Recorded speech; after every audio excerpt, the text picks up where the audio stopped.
ఇవన్నీ మనం మంచిగా అన్నీ సక్రమంగా ఇవ్వబట్టే వాళ్ళు చదువుకుంటా ఉన్నారు బాగా. వాళ్ళకి చదువే ఇస్తాము ఇవన్నీ ఇవ్వము అంటే అది వాళ్ళ ప్రాథమిక హక్కు అండి. న్యాయ వ్యవస్థలు చెప్పాయి.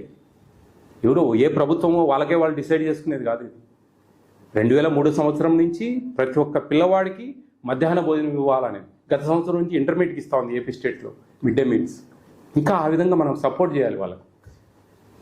అప్పుడే మన స్కూల్ స్ట్రెంగ్త్ పెరగకపోతే ఎక్కడి నుంచి మీరు ఉద్యోగాలు క్రియేట్ చేస్తారు? ఉండే ఉద్యోగాలు పోతాయండి. ఆ విధంగా పెరగాలంటే ఈ విధమైన కొన్ని మనము ప్లస్ చూసుకోవాలండి.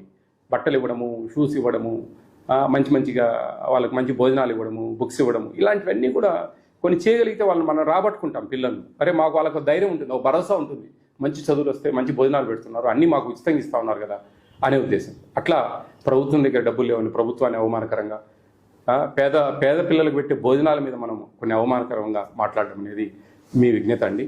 నేనైతే నచ్చుకున్న విషయాలు ఎంతోమంది అడుగుతా ఉన్నాను.